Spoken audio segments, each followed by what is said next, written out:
एक बार की बात है, एक गांव था जो जंगल के नजदीक बसा हुआ था।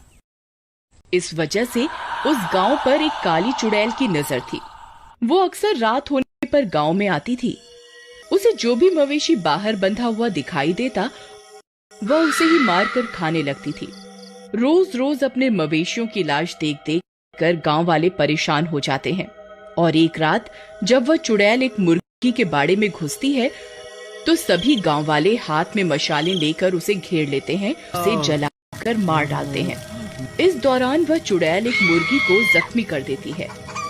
हाय रे मेरी सुनहरी, कमबख्त इस चुड़ैल ने तुझे जख्मी कर दिया। कुछ दिनों में वह मुर्गी ठीक हो जाती है, लेकिन पहले से उसका आकार बहुत बड़ा हो जाता है। बड़ी मुर्गी तो पूरे गांव में किसी के पास नहीं है। फिर रात होने पर एक चोर की नजर उस मुर्गी पर पड़ती है। तभी वह मुर्गी उसकी ओर पलटती है और अपनी चोंच से उस पर हमला कर देती है। अरे मर गया, ये मुर्गी में इतनी ताकत कहां से आ गई? तभी वह मुर्गी अपना मुंह बड़ा करके उसे निगल जाती है। अजी सुनिए, जल्दी बाहर आइए, ये देखिए यहाँ क्या है। अजी देखिए ना, ये अंडा कितना बड़ा है। ये अंडा सुनहरी ने दिया है। चलो इसे उठा लो, इसे यहाँ खुले में नहीं रख सकते।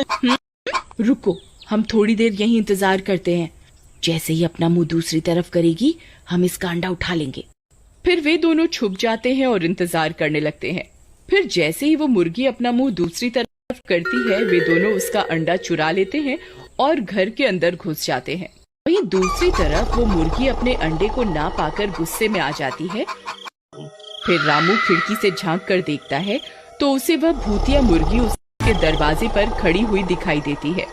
अरे यशोदा, ये कमबख्त मुर्गी तो अपना अंडा लेने के लिए मरे जा रही है।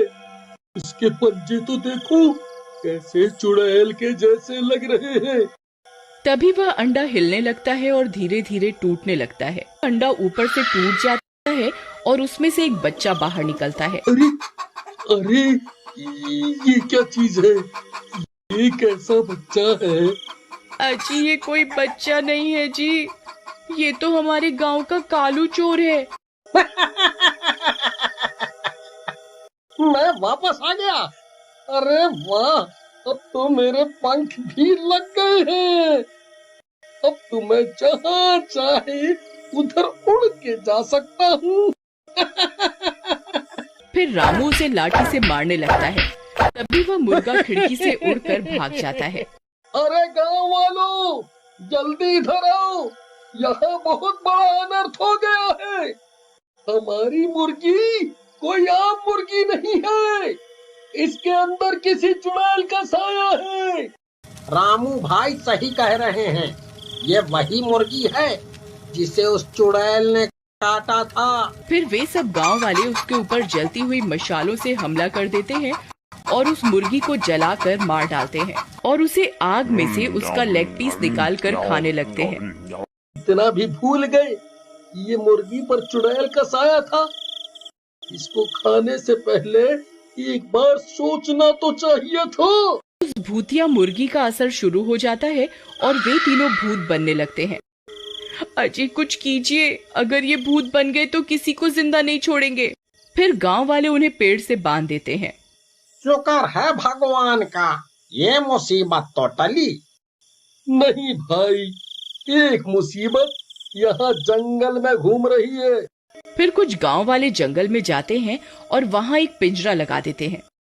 उस पिंजरे में गांव की औरतों ने अपने अपने गहने रखे होते हैं और वे लोग पेड़ के पीछे छिप जाते हैं। उस कालू चोर की नजर उन गहनों पर पड़ती है और वह पिंजरे की तरफ आ जाता है और उसमें घुस जाता है और गांव वाले पिंजरा बंद कर देते हैं और वह पकड़ा जाता है। फिर गांव वाले उस पिंजरे में आग लगा देते हैं और उस भूतिया चोर को मार डालते हैं और वापस गांव आ जाते हैं। मैं तुम्हारी मदद कर सकता हूँ। इसके लिए मुझे एक पूजा करनी होगी, लेकिन इस पूजा में हमें मांसाहारी आहार को छोड़ने का प्रण लेना होगा। तभी वह पूजा सफल हो पाएगी और इन्हें मुक्ति मिल पाएगी। हम सब प्रण लेते हैं, इस गांव में कोई भी व्यक्ति मांसाहारी भोजन नहीं करेगा। हम प्रण लेते हैं। पूजा संपन्न होने पर उस पूजा के जल को पुजारी उन तीनों पर डालते हैं तो वो तीनों भी ठीक हो जाते हैं।